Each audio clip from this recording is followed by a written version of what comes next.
Halo, di video kali ini kita akan coba untuk menyelesaikan permasalahan mengenai pengenalan ilmu kimia. Jadi yang ditanyakan kali ini itu kita akan melengkapi bagian-bagian yang kosong dari paragraf tentang keselamatan kerja di laboratorium kimia. Jadi konteksnya ini keselamatan kerja di laboratorium kimia. Nah, sekarang kita coba lihat ke paragrafnya. Nah, jadi di sini untuk nomor 12 bagian yang kosong, kalimatnya adalah untuk menjaga keselamatan kerja di titik-titik, kita harus mengenali berbagai macam karakteristik dari alat dan bahan kimia yang tersedia. Ini sebenarnya cukup jelas ya, karena sedang membicarakan laboratorium kimia dan harus mengenali berbagai macam karakteristik dari alat dan bahan kimia yang tersedia, maka untuk nomor 12 ini adalah laboratorium kimia. Nah, setelah kita mendapatkan jawabannya untuk yang kalimat pertama, kita lihat lagi kalimat yang kedua. Jadi kalimat kedua ini menyatakan, di samping itu kita juga dianjurkan untuk menggunakan perlengkapan keselamatan seperti 13, 14, 15, dan 16. Berarti ada 1, 2, 3, dan 4 perlengkapan keselamatan.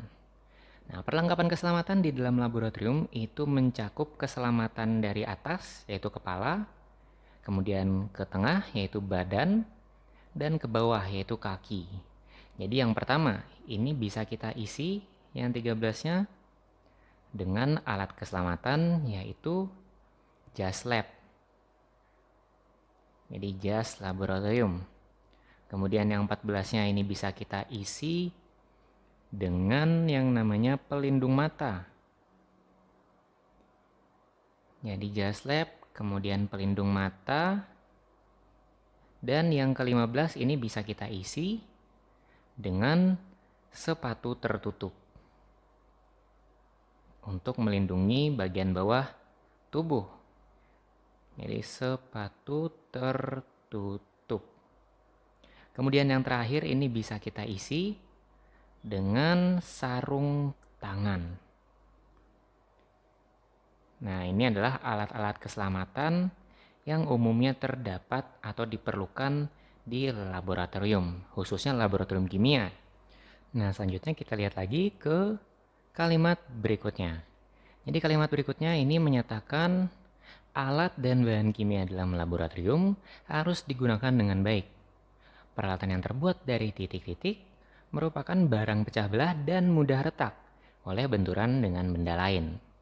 Nah, apa benda yang mudah retak dan merupakan barang pecah belah jika kena benturan dengan benda lain?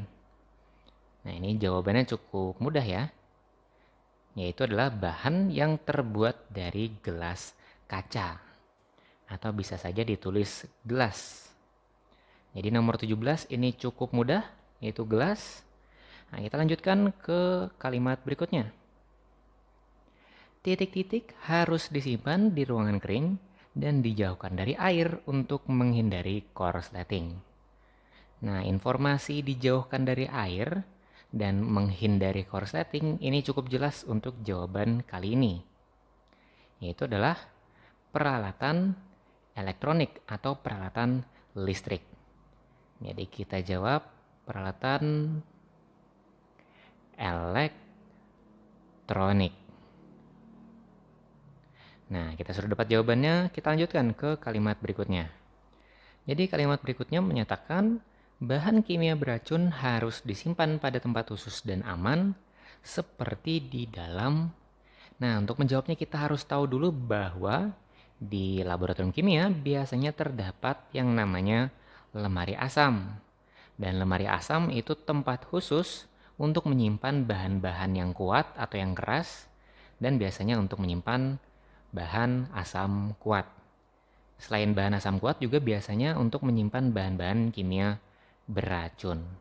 Jadi untuk nomor 19 ini bisa diisi dengan di dalam lemari asam.